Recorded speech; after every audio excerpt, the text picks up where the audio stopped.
Ya, lanjut ya. Wawancara umum tentang angka cukup. Apa yang perlu ditanyakan? Ini penting banget. Siapa tanggunganmu siapa saja. Jadi saya ingat kata-kata ayah saya pada saat saya berkunjung ke Lampung waktu itu. Saya menjadi seorang manajer keuangan ya di perkebunan kelapa hibrida.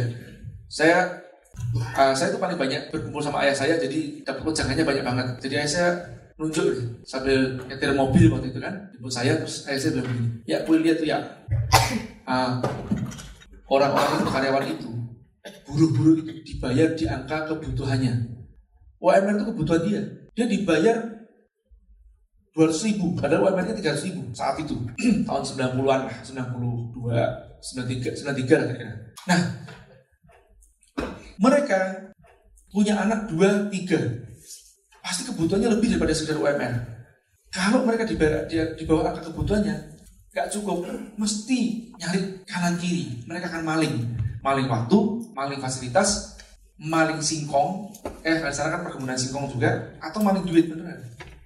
Kowe inget besok nek kowe jadi bos, jangan bayar orang-orangmu di bawah angka kebutuhannya. Itu ayah saya bilang begitu. Nah makanya saya biasanya tanya, siapa aja tanggunganmu? Kamu berapa bersaudara? Ini penting banget. Berapa bersaudara? Kamu anak berapa? Oke, siapa aja tanggunganmu? Ini.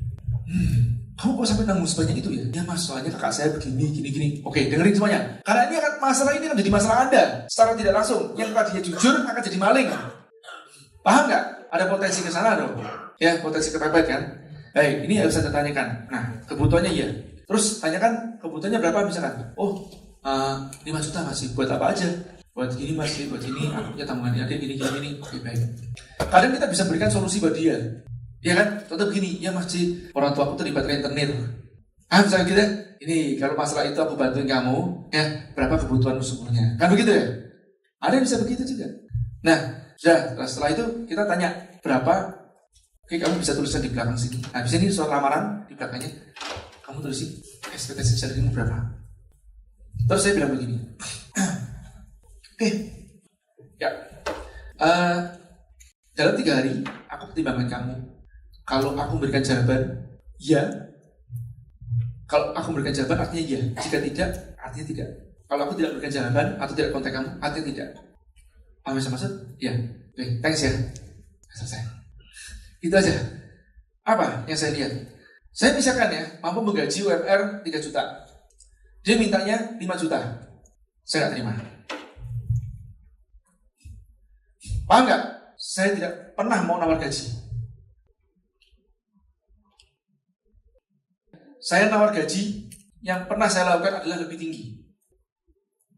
Zaman dulu pas masih UMR nih ya, UMR-nya 1,3 juta. Jadi, kamu sekian cukup tuh? Cukup pak, itu UMR-nya 1,8 betul. Ada gini programmer. Oke, gajimu 3 juta. Terus di Jogja nih, ya tahun berapa ya, 2000-an lah, 2008, 2009, ya programmer, ya 3 juta. Mas, enggak mas, aku 1,5 juta aja cukup mas. Kamu punya anak, punya istri, aku gak mau kamu mikir kanan kiri. Aku pengen kamu fokus. Mau tak kasih 3 juta. Mas, gak usah mas. Aku tak mulai dari 1,5 juta duluan aja mas. Biar aku buktikan sama mas ya. Ya aku tahu kamu mau buktiin sama aku. Tapi kamu juga harus dipenuhi kebutuhanmu. Saya kasih 3 juta loh. Iya benar. Tetap 3 juta. Sudah selesai. Gak usah bantah lagi. Kamu buat apa? Laptop. Ya. Kira-kira berapa? Yang speknya bagus kira-kira 6 juta. Aku transfer kamu beliin apapun aku. Itu jika bakalnya bisnis pertama kali awal-awal ya, saya bayar programmer tetap itu 10 bulan dia keluar. Dia bilang mas aku malu banget sama saya, gak bisa ngerjain mas. Baru kali ini aku gagal. Dia bilang gitu. Terus gimana aku caranya balikin duit ke masjid? Ngapain kamu balikin ke aku? Aku pengusaha, aku risikoku. Mas setidaknya begini mas, kasih aku kesempatan untuk bayar sesuatu ke mas saya dalam bentuk kerjaan boleh nggak? Nantilah, urusan nanti. Ya kalau ada. Saya bilang gitu. Ya ini risiko. Nah gitu aja selesai. Dibalikin semua, laptop saya cari lain. Ya sampai sekarang masih baik aja. Ya baik ya teman-teman ya, harus ngerti angka cukup. Jadi kalau kita bisa ngasih lebih tinggi, kasih lebih tinggi. Kalau nggak bisa ngasih lebih tinggi, jangan nawar, nggak usah terima. Ya boleh. Bagus banget. Jadi gini nih, dulu sebenarnya semuanya yang saya lamar itu adalah sales engineer. Cuma saya ingat banget, saya sering baca majalah SWA. Jadi waktu kecil itu, waktu SMP kelas 3 lah, STM kelas 1 lah, itu kakak saya kan sering beli majalah SWA tuh, soal sembada kan. Nah saya itu karena sudah dicekokin sama papa saya untuk jadi pengusaha, ya papa saya kan seorang karyawan tuh, pulang malam-malam terus kayak kasihan banget gitu kan, stres gitu kan ya. Terus anak 7, gak bisa gerak banyak. Hasilan kalau manajer pun juga kalau anaknya 7 udah berat ya. Iya enggak? Nah, jadi apa ya, kayak papa saya begini ya, jangan lagi salah papa, lebih baik kamu kerja jadi bos atau dia jadi kuli. Nah, intinya begitu kan. Terus singkat cerita saya tanamkan harus jadi bos. Nah, pas kakak saya langganan majalah, sering beli majalah SWA, saya baca. Cuman saya bingung, portofolio investasi, stok bursa, dan yang lain-lain. Kan nggak paham ya? Indeks-indeks yang lain-lain. Saya cuma paham satu rubrik wirausaha. Itu saya baca terus. Ya, nah itu yang saya baca. Nah, sama apa? Yang paling sering di SWA itu yang keluar adalah perusahaan dengan manajemen terbaik, sama konglomerat terkaya. Kan begitu ya? Kalau konglomerat terkaya dari dulu cuma 2. William Surajaya sama Lin Suliong. Cuma 2 itu. Kalau itu nomor 1, nomor 2, nomor 1, nomor 2 dari dulu gitu. Hartono dulu belum segede mereka. Ini lebih gede. Ya, sekarang kan paling kaya dari keluarganya Hartono atau Jarum kan. Kalau dulu enggak. Kalau enggak grupnya Indo, grupnya Astra. Dan kalau keluar yang namanya manajemen terbaik, belum pernah saya lihat selain Astra. Yang nomor 1 ya. Habis itu saya lihat, wow, manajemen terbaik Astra. Terus kakak saya daftar di United Tractor dan diterima dan berkualitas dan dia bisa membiayai kita. Kakak saya. Nah, terus kakak saya nomor 2 itu masuk ke United Tractor di tempatnya di Balikpapan. Nah, kakak saya nomor 3 daftar ke Astra, nggak keterima. Terus cerita tentang tesnya seperti apa. Jadi tesnya berlapis nih. Tes pertama keterima, pas wawancara mungkin nggak keterima atau gimana. Saya penasaran banget. Wow, kalau aku suruh milih kerja, aku akan milih Astra. Aku akan belajar banyak di sana. Gitu aja. Ya. Nah, jadi kebetulan saya daftar di beberapa tempat yang dipanggil tes. Yang pertama di Astra langsung keterima. Itu alasan saya. Ya, apa mungkin Mas? Mungkin dari seandainya kita dalam posisi UKM, bagaimana agar kita tampil sehingga pelamar-pelamar yang datang itu kayak Mas gitu.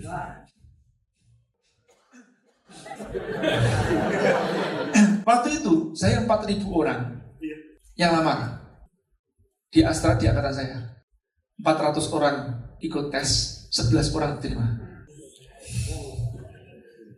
Saya itu pas testing psikotes aja itu dari berapa ya, mungkin 200-an orang ya, sekitar satu ruangan begini, itu masuk lagi itu sudah tinggal mungkin 30%-an lah.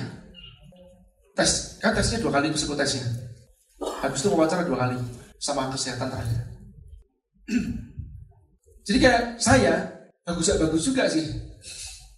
Gini loh, kalau saya sebenarnya secara kompetensi nggak bagus loh. Kenapa? Saya hari pertama saya kerja, saya lapor ke bos saya ngadep. Ini setelah on the job training 3 bulan kan. Hari pertama saya langsung ada bos. Pak, permisi Pak, saya boleh bicara sebentar Pak. Oh ya, jujur aja. Ini saya baru tahu Pak, kalau ternyata pembeliannya semuanya ini ke luar negeri Pak ya. Iya, ke Singapura paling banyak. Kenapa Cek? Pak, saya bisa bahasa Inggris Pak. Masa kamu bisa bahasa Inggris kok bisa lolos tes? Saya dapat bocoran tesnya Astra seperti apa, wawancaranya saya hafalin Pak. Wah celaka nih. Dia udah bilang, ayo kayak aku lah. Jangan pada pikir yang bagusnya aja, tau gak? Ini rahasia saya ini. Terus tau gak? Dia bilang, terus gimana sih? Terus gimana? Gini Pak, saya belajar dengan sangat cepat. Kalau Bapak kasih kesempatan buat saya tidak akan sia-siakan itu.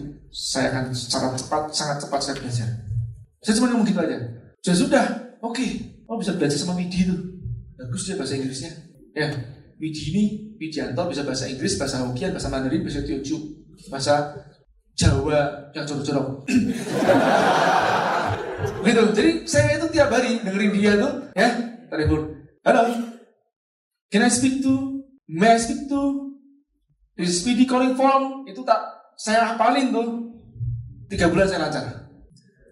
plus English lah, kan lah, oh, kan gitu ya. Pokoknya kan kalau di sana di Batam kan dekat Singapura sama orang Singapura ngomongnya kan tidak ada question mark gitu loh. Have you received my fax? Gak ada. You have received my fax, kan gitu. Nah ya. Nah tapi buat saya gitu. Waktu saya dikasih tahu role model kan. Kamu belajar sama Widi, bagus dia. Itu dia Widi terpaut 1 bulan masuk sebelum saya. Terus dia begini. Sebenarnya ada satu lagi saya. Buyer yang kamu gantikan namanya Lucy. Dia nikah, punya anak. Dia keluar kerja. Lucy is the best buyer I've ever had. Dia bilang begitu. Yang pernah saya miliki. Lucy is the best buyer. Baik Pak, saya akan belajar pada beliau-beliau. Saya datangin Lucy, saya datangin. Ya, si Pak Lucy itu saya datangin juga. Karena suaminya kan masih kerja di Astra. Jadi saya datangin dia. Saya lihat, saya belajar. Saya pengen model. Si Widi, saya model. Ya intinya rendah hati aja lah gitu. Teman kita dipuji, ya kita belajar sama dia. Ya, dan izinkan saya belajar daripada Bapak. Nah, waktu itu bos saya profesionalisnya akut banget itu. Namanya paperclip kalau jatuh. Ini siapa ini? Buang-buang paperclip. Siapa ini? Itu aja diributin loh. Staples nih, kalau setiap buka ini nggak boleh dibuang sembarangan loh sama dia. Dibuka, terus dikumpulin satu kotak kecil. Ya, jadi kumpulin satu kotak, dikumpulin, masukin kan. Ini kotak transparan nih. Ya, terus habis itu ditutup sama dia, pakai tutup transparan, diselotin sama dia. Dijadiin pajangan 1, pajangan 2. Itu cuma isi staples tuh loh. Anda bisa melihat ya orang kayak apa profesionisnya. Dan dia disebut namanya Mr. Perfect. Di perusahaan dengan 4.000 karyawan, dia disebut Mr. Perfect. Oh, bos itu Cakra ya, Mr. Perfect dia bilang gitu. Dan paling dianggap menjengkelkan di situ. Kenapa? Anda susah untuk bernegosiasi sama dia, karena mesti ada kalah. Keren nggak? Nah, terus apa? Tapi dia nggak disukai sama anak buah semuanya. Anak buah tuh setiap kali makan ya, ngomongin, bapak lu tuh, masih kayak gitu ya. Ya, kamu mesti ngomong gitu ya. Ya, nah, dia ngomong gitu tuh. Tapi saya prinsipnya gini, saya nggak mau ngomongin bos saya kalau saya masih makan di situ. Ngerti gak? Ngapain saya ngomongin orang yang saya di situ belajar sama dia juga? Saya cuma berprinsip gini, terus gini kan. Paling sering diomong gini. Tuh, bapak lu tuh J. Daripada kita ngomongin bos kita terus, coba mikir gak? Ini perusahaan multinational company QS 9000 bukan ISO 9001 loh. QS Quality System 9000 kalau output yield atau yang diizinkan untuk tidak reject adalah 99,998%. Ya 100.000 itu baru boleh 2 yang reject. Ada 2 reject, Anda harus buat discipline report. Salah satu discipline report investigasi dengan practical problem solving yang Anda pernah dapatkan. Cuma 2 reject doang loh. Pabrik chip semiconductor saat itu terbesar di Indonesia. Ya, nah saya bilang ini nggak mungkin ya perusahaan multinasional CEO-nya orang Amerika meng-hire orang sekualitas bos kita dan tidak berkualitas. Nggak mungkin, mesti dia berkualitas. Ngerti ya? Cuman kualitas itu kadang-kadang keilmuan itu tertutupi oleh apa? Kesirikan kita lah istilahnya. Apa namanya? Kesinisan kita, tidak sukaan kita sama sikap bos kita yang mungkin terlalu perfeksionis. Ngerti ya? Nah saya nggak mau itu. Saya mau belajar sama dia. Jadi saya termasuk paling dekat sama beliau. Pak, izin Pak, mau belajar sebentar. Pak, kalau saya ketemu kasus seperti gini, itu bagaimana Pak ya? Pak, kalau saya ditekan oleh orang produksi, apa yang saya katakan Pak? Saya begitu. Pak, kalau ini supplier ngomong begini, bagaimana caranya saya bernegosiasi dengan dia? Itu keren banget ilmunya teman-teman. Ya itu, saya belajar sebenarnya hidden message. Saya kalau orang ngomong gini, ya artinya dia seperti gini sih. Kalau orang ngomong gini, artinya seperti gini. Ini ada hidden message-nya. Itu saya pelajari setelah itu di NLP yang disebut namanya comparison division. Ya, nah kayak pembanding yang dihapuskan. Kalau misalnya orang bilang sama Anda gini, oh hargamu kemahalan, dibanding siapa? Kan begitu ya? Nah, kalau dia bilang gini, bisa lebih kurang, bisa kurang nggak? Bisa kurang nggak? Artinya dia tidak punya pembanding. Dia cuma punya mungkin budget. Ya, nah bisa kurang nggak? Nah dia bilang gitu. Boleh tahu Pak budgetnya berapa? Mungkin begitu. Karena apa? Karena dia tidak punya pembanding. Gak usah langsung ada bandingkan, langsung ada banting harganya. Gak usah, itu saya belajar sama bos saya. Paham ya? Nah, jadi di Astra ini ya, mungkin banyak orang yang akan bersyukur ya. Itu benar yang disebut namanya menjadi aset bagi bangsa. Itu menurut saya sampai sekarang itu benar. Nah, jadi ini inspiratif banget ya. Menurut saya tidak pernah merasa kecewa, bahkan saya berterima kasih banget meskipun waktu saya sangat singkat, saya belajar banyak di Astra. Dan ya itu, setahun 4 bulan, selama setahun full, hampir setahun full, saya hampir tidak pernah absen. Maksudnya gini, tidak pernah gak masuk Senin sampai Minggu. Jadi waktu itu memang ayah saya punya ayah yang keren banget ya. Ayah saya itu ayah yang bijak dan pemimpin yang bijak. Kalau ngasih tahu saya gini, ya ingat ya, jangan kerja karena duit. Kerja, bangun skill, credibility, network. Itu ayah saya bilang begitu. Nah, itu yang saya pegang terus. Manfaatin waktu ini sebisa mungkin untuk belajar. Jangan hitung-hitungan sama temanmu, jangan hitung-hitungan sama bosmu. Itu ayah saya. Jadi saya itu kalau bilang punya tabungan apa, enggak berlebih pada saat di Astra. Tapi ya itu, Senin sampai Minggu, saya masuk. Sabtu Minggu pada saat teman-teman saya masuk, saya belajar di ujungnya perusahaan. Karena kan kalau Astra kan bukan 24 jam, 3 shift kan. Di ujungnya perusahaan itu apa? Bagian penerimaan barang. Ujungnya perusahaan, bagian payment. Itu aja, saya pelajarin dari ujungnya sampai ujungnya, sampai di produksi. Jadi saya cukup memahami produksi seperti apa.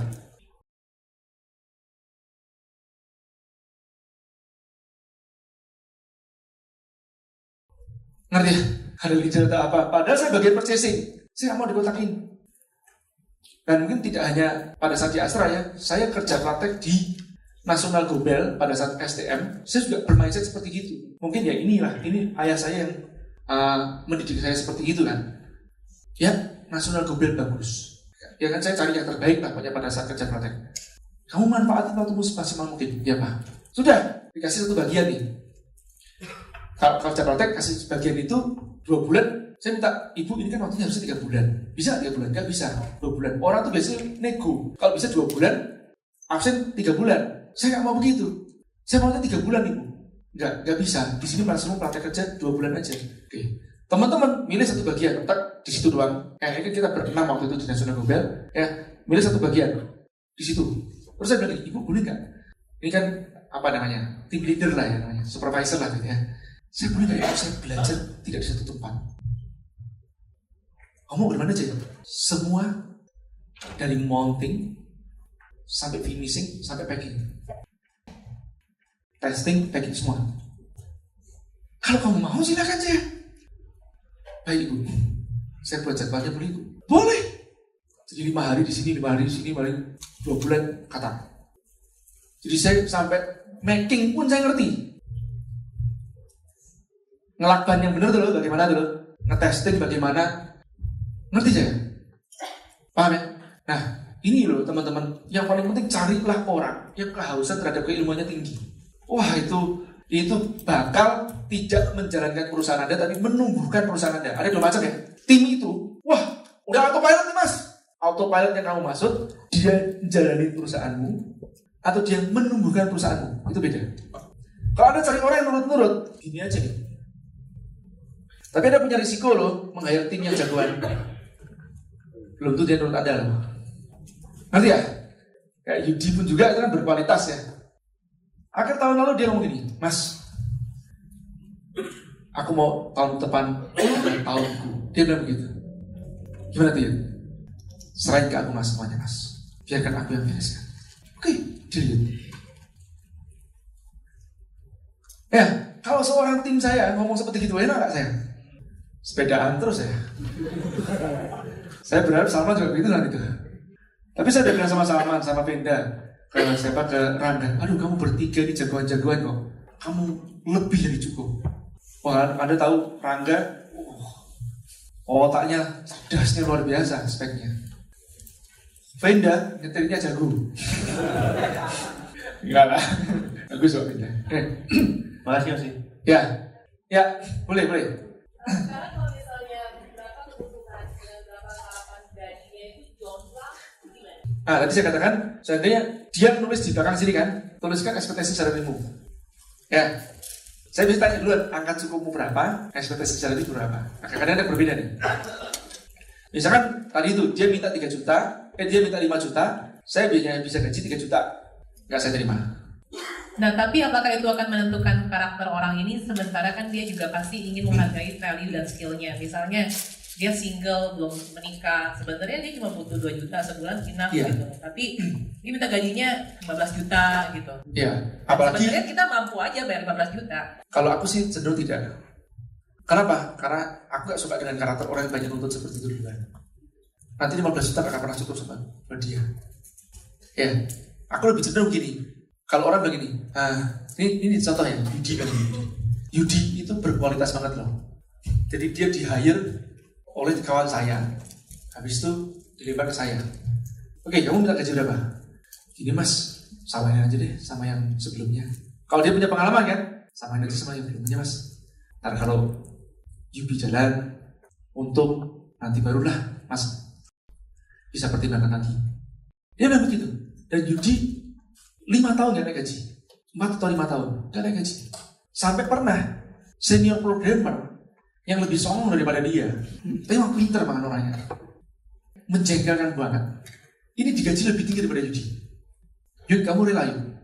Gak apa mas, ya aja lah, dia udah punya keluarga kok. Aku belum. Itu kerennya tim kita.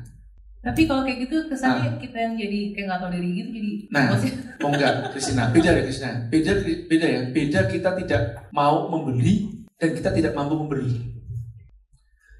Yubi itu pada dasarnya infrastruktur, bisnisnya infrastruktur. Bisnis startup digital itu infrastruktur. Jadi lama banget ngoding, dicoba, ngoding lagi, coba lagi. Makanya banyak yang bidding Mas kan? Karena bangun infrastruktur. Dia ngerti itu. Dia ngerti kita masih rugi. Makanya dia tidak minta naik gaji. Nah, bahkan nih Kristina, teman-teman tuh ya, kita menggaji teman-teman tidak hanya berdasarkan kompetensi dia. Kita bilang gini, ini ya, kayak contoh Rangga, kamu masih jomblo nih. Kamu kualifikasinya sebenarnya CMO nih. CTO bahkan. Ya, sebenarnya di bawahnya Yudi 1 level lah.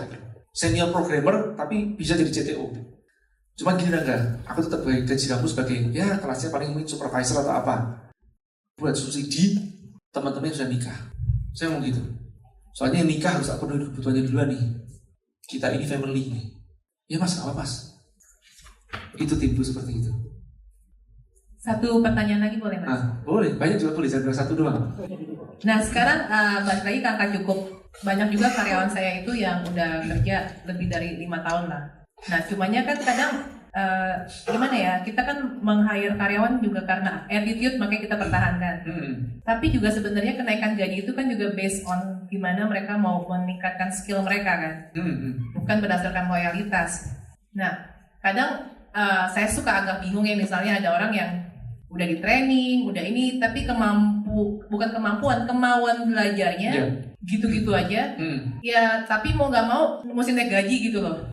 Jadi ibaratnya ada orang suka bilang karyawan lama itu aset, tapi menurut saya kalau yang lamanya tapi nggak mau berkembang kan jadi kayak benalu gitu kan.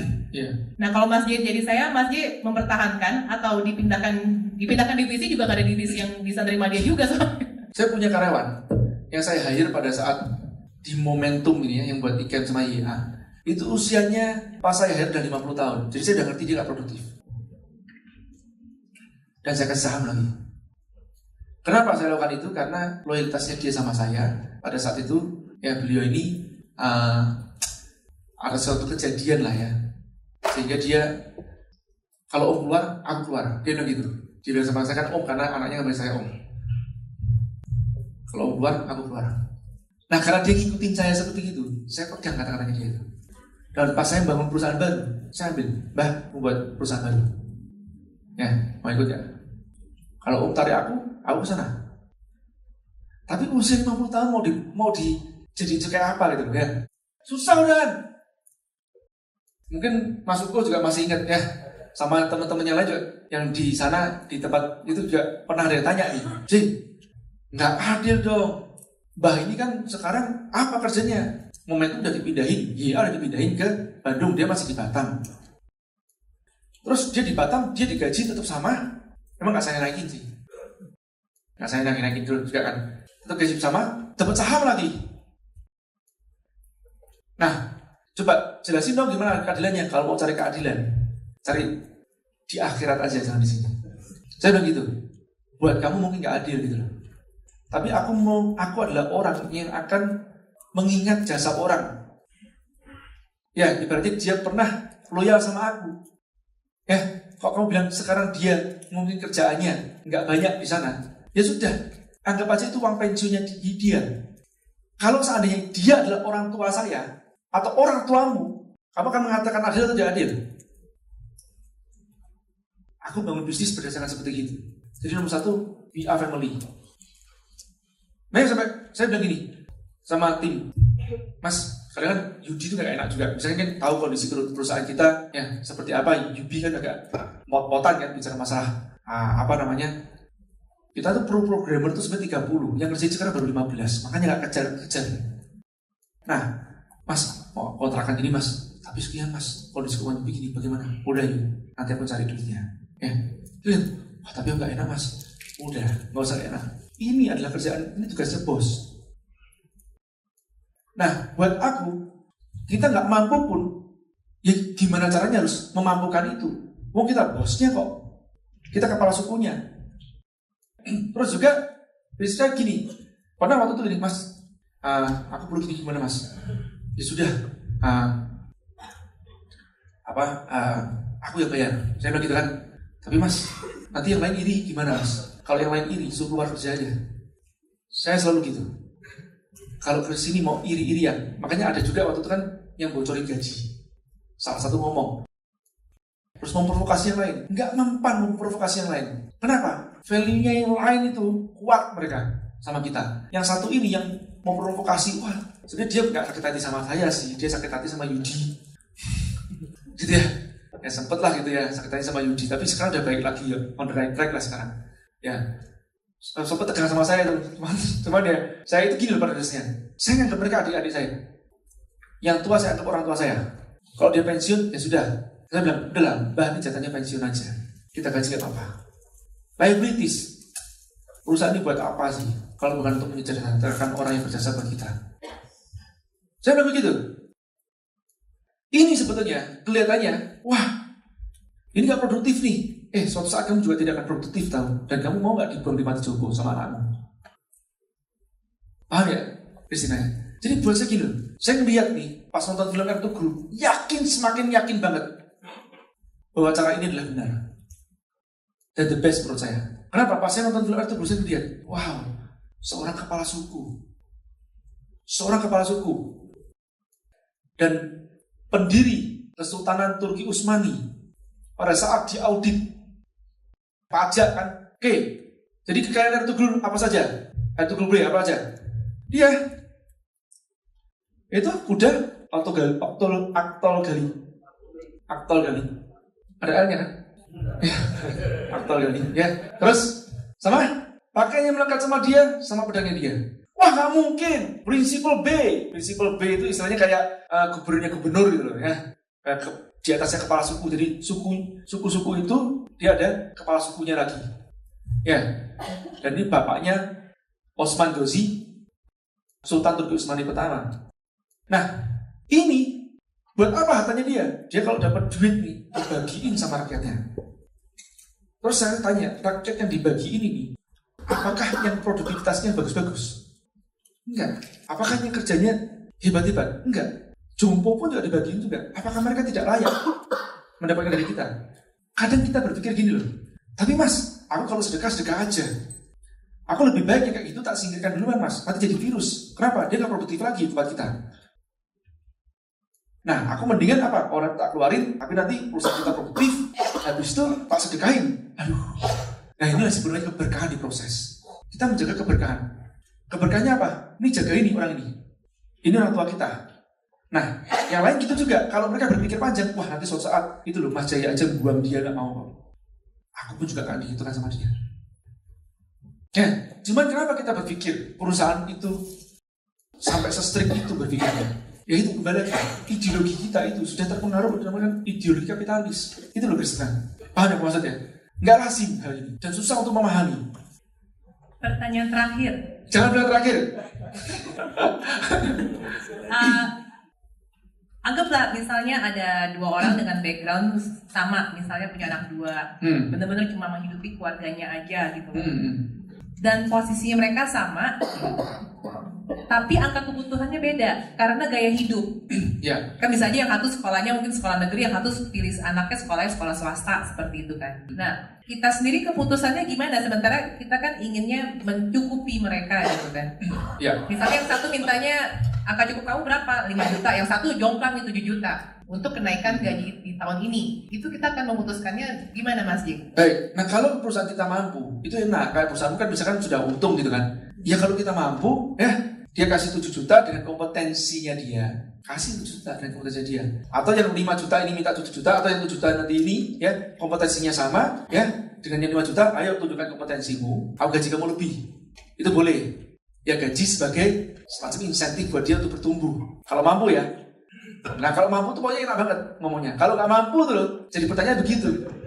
Ya contoh ini, Mas C, ini kebutuhannya itu si B 7 juta, tapi kompetensinya dia sama-sama si A, sama, harusnya 5 juta, tapi kebutuhan beneran, bukan lifestyle. Boleh nggak kita kasih dia 7 juta? Boleh. Mau bentuknya sedekah, mau bentuknya apa? Boleh. Kenapa? Itu kebutuhannya dia. Nah, tapi nanti kalau si A sama si B ngobrol-ngobrol, tektok, dia ini bagaimana? Suruh keluar. Kok saya gitu? Ini keluar. Kenapa? Satu, kamu ngapain ngomong rahasia masalah gaji? Kenapa? Kedua, kamu iri sama rezekinya orang lain. Bukankah pada saat dia melahirkan anaknya, gitu kan? Anak itu membawa rezeki. Justru inilah kita harus mengimani. Ya, mungkin si ini anaknya 3, ini hanya 2. Tapi kan nggak fair dong bicara masalah cuma masalah apa punya anak lebih terus dapatnya lebih. Dia begitu kan? Kompetensinya sama-sama kayak aku kok. Nah, saya begitu. Ya kamu keluar aja kalau itu nggak fair. Saya enak sih. Kenapa? Nanti yang gini menciptakan vibrasi yang tidak nyaman. Cuman teman-teman harus tahu ya, pada saat kita berbicara seperti gini dan menerapkan seperti ini, itu harus kafah, harus totalitas semuanya itu loh. Artinya jangan setengah-setengah, setengah. Kalau merapin syariah sekalian, jahiliyah sekalian. Itu lebih gampang. Paham ya? Maksudnya apa? Kayak gini, tapi tim apa bisa tahu masalah itu masih? Nah, perhatikan timmu satu persatu. Ajaklah mereka ngaji bersama-sama. Satu pola pikir yang sama. Itu kita lakukan. Setiap Selasa ngaji bareng, pikir bareng, makan bareng. Kebersamaan itu yang menciptakan loyalitas dan totalitas mereka. Yang kayak gini ya. Biasanya teman-teman gini, masih aku pengen riset tentang loyalitas tempatnya masjid itu gimana kok bisa seperti gitu. Aku mau tanya sama masjid, itu rahasianya apa? Nah, kamu jangan tanya sama aku, tanya sama timku. Ngineplah sama mereka. Silakan. Saya suruh mereka, oke, tinggal sama tim. Nanti kamu akan ngerti seperti apa mereka di belakang. Bahasa gitu. Jadi nggak bisa setengah-setengah. Saya sering bilang gini sama Yudi nih ya. Ini cara didik kita. Didik seorang manajer bagaimana? Atau didik seorang supervisor. Selalu yang saya tanyakan sama Yudi apa? Kamu udah pernah ke rumahnya Rangga? Belum masih. Ke rumahnya. Satu level ke bawah, wajib ngerti detail. Terus kalau ke rumahnya dia, ngapain masih? Bawa roti malam hari. Terus mau ngapain? Bawa roti. Keperluannya apa? Emang kalau bawa roti harus pakai keperluan. Kamu datang aja lah, kasih dulu sebentar gitu kan. Ngobrol-ngobrol selesai. Pernah kamu lakuin itu? Belum masih, lakuin. Nah ini aturan saya. Satu level di bawah harus mengenal detail. Ini kayak gini jarang benar. Saya makin mikir pas nonton film Ertugrul ya. Ya Allah, ini keren banget nih. Manajemen kepala suku. Beneran kita jadi saluran rezeki bagi banyak orang. Beneran. Nah, wah kalau gitu ngapain kita jadi pengusaha apa sih? Gak bisa menikmati hidup. Alah, hidupnya gak lama. Nah makanya gini loh, jangan sering nonton Yosiono. Nanti akan cukupnya berbeda. Kan? Ya, silakan tanya. Assalamualaikum. Terima kasih udah ngadain TFM. TFM cuma ngobrol-ngobrol gini doang aja ya. Ini masih jadi kemarin saya itu dapat karyawan yang alhamdulillah bahkan bisa membantu kami dalam proses systemizing di perusahaan kami, usaha kami gitu. Nah cuman dia harus keluar karena nikah gitu. Jadi dan buat kami udah satu misi dengan dia gitu ya. Dan ternyata saya juga percaya kalau seperti yang Mas J bilang juga gitu, bahwa orang-orang yang satu vibrasi itu akan bertemu gitu. Dan saya ngerasa itu gitu. Nah, dia berpengalaman kerja juga di perusahaan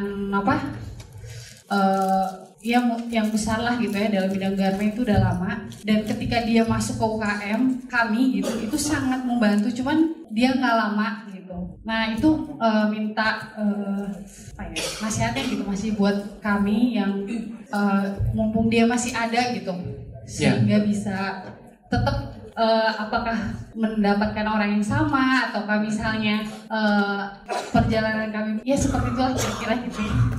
Itu aja, terima kasih. Buat saya untuk ngikat orang ya, salah satu memang untuk itu ngikat itu bisa pakai saham. Tapi pada dasarnya orang-orang yang saya kasih saham itu dia tidak terikat karena itu juga. Dalam artian saya juga pas saya ngasih saham saya nggak pakai kontrak kok, kasih aja gitu loh. Kayak masukku itu kan, itu juga saya bahkan ngasih sahamnya 2 kali malah. Kenapa? Karena saya merasa bahwa masukku ini kontribusinya banyak. Sekarang kok aku nggak banyak banget ya. Malah saya merasa nggak adil gitu loh. Ya, aku masih pegang saham mayoritas. Adalah kasih lagi gitu kan ya. Ya kita kasih lagi gitu aja. Ya, kan notaris kan. Paham ya? Nah, apa ya, kayak saya tuh sebetulnya gini sih prinsipnya. Saya yakin rezeki nggak linear. Pada saat kita membagi kepemilikan kita pada orang lain, itu nggak tambah kecil kok. Ya kan? Nggak tambah kecil. Kadang memudahkan kerjaan kita juga. Ya kan? Selain kita bisa punya waktu mungkin untuk ibadah, untuk keluarga, ya. Nah, juga untuk mengembangkan bisnis juga. Artinya yang tadinya mungkin kita terkungkung di situ, kita bisa mengembangkan bisnis yang lain juga. Kan bisa seperti itu.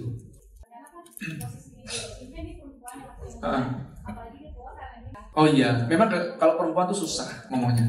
Saya juga punya aturan, kalau udah nikah, punya anak, sudahlah nggak usah kerja tempatku, karena kamu tuh diperlukan di keluargamu. Saya bilang gitu. Cuman kayak Hasnah tuh ya, kan dia nikah sama Yudi nih, udah punya anak nih. Terus setiap pulang tuh Yudi diteror sama Hasnah. Ya, tadi gimana Yubi? Nah kita diteror gitu. Perkembangannya gimana? Ini gimana? Gimana? Kayak gitu terus. Wah, tiap pulang ditanya gitu, mas harus laporan duluan kondisi Yubi bagaimana. Sudah pas ngaji kan mereka setiap Selasa ngaji di rumah. Mas, kamu nggak bisa move on ya dari Yubi. Iya Bapak, gimana ya? Kepengen berkontribusi Bapak. Ya sudahlah, kamu bantuin kita lagi. Ya, jadi inilah konsultan lah gimana lah. Boleh Bapak ya? Boleh lah. Dia gak minta gaji sebetulnya. Ya sudah, boleh nanti paling tambah-tambahin lah gitu ya. Nah, tapi seneng banget dia gitu kan. Dia kayak merasa kayak otaknya gak pakai gitu loh. Dan dia masih punya kontribusi ke situ. Ya itulah orang kalau udah biasa produktif, susah kan mungkin kan. Meskipun dia udah nikah kan, masih ada waktu luang nih, boleh gak kontribusi lagi. Dan Hasnah, systemizing saya yakin jago banget. Dari industri ya kayak gitu aja. Kalau perlu kasih. Entah mungkin gak selalu harus dalam bentuk saham ya. Kalau mungkin dia tidak bisa berlama-lama karena wanita kan, mungkin juga bentuknya tidak saham, bisa juga bentuknya profit sharing. Beda saham sama profit sharing. Saham itu kan ke notaris misalnya begitu loh. Kepemilikan selamanya itu. Ya, kalau profit sharing pas selama dia ada di situ dibagi profitnya. Paham ya? Oke? Wow, banyak yang tanya ya masalah SDM. Saya senang kalau teman-teman paham gitu ya, meskipun materinya dikit, gak usah banyak tapi paham. Perkenalkan, nama saya Rifai. Di sini sih sebenarnya saya cuma mau minta jawaban aja. Benar apakah simulasi gitu Mas? Kalau tadi di pertama saya lihat pola dari Mas bilang input, proses sama output dari CSDM ini. Di input ini tadi saya lihat di awal mungkin pasang iklan, ya nggak terlalu over lah ya, biar si oportunis minggir dulu. Di prosesnya itu adalah bagaimana interview dan lain-lain. Di sini barusan dijelasin. Nah ternyata saya narik kesimpulan walaupun belum selesai mungkin materinya, tapi dari penjelasan Mas Dik yang disampaikan tadi saya dapat 3 poin sih. Manusianya itu akan muncul yang punya moral, tanggung jawab, sama kemampuan. Dan dari situ juga akhirnya perusahaan juga kayak tadi memberikan saham atau lain-lain, itu output juga dari si perusahaan untuk si karyawan. Karena perusahaan itu punya moral juga, punya tanggung jawab juga, dan punya kemampuan, nggak hanya memperkaya diri sendiri. Karena dari tadi saya mau tarik kesimpulan sebenarnya yang dicari manusia seperti apa sih yang harus masuk ke tim saya ini sebenarnya. Gitu. Iya. Itu aja Mas. Terima kasih. Bagus. Betul. Yang lain? Bagus. Ya menurut saya sih, ya itulah, ini perenungan saya ya teman-teman. Karena kan dulu kan juga saya belajar bisnis juga compang-camping kan, guru sana guru sini, motivator ya dari luar dan macam-macam. Wah kayak saya terus merenung tuh apa sih, nyari apa gitu kan, nyari apa gitu ya. Apalagi pas udah mendekati sebentar ya, berapa ya ngomongnya, 30 gitu ya. Dalam mendekati 40 waktu itu saya udah mulai merenung gitu. Ini salah, jalan itu salah. Saya nggak kepingin ada salah. Saya nggak kepingin ada nyesel. Ada statement-statement seperti Pak Habibie ya, yang mengatakan bahwa harusnya belajar agama kita. Dan kita melupakan semua agama itu. Padahal dulu kita mengatakan kalau aku nanti punya penghasilan besar, aku mau pakai untuk majelis taklim dan macam-macam. Ya, Anda pakai duitnya untuk majelis taklim, tapi Anda sendiri tidak datang ke majelis itu. Untuk penebusan dosa Anda aja. Ya enggak? Itu banyak kejadian. Saya pokoknya sekarang Selasa ngaji. Jangan ganggu yang lain. Selesai. Ya, buat saya begitu aja. Dari teman-teman gitu juga. Ngaji. Tapi ya kita ngasih contoh. Kita ada di situ gitu.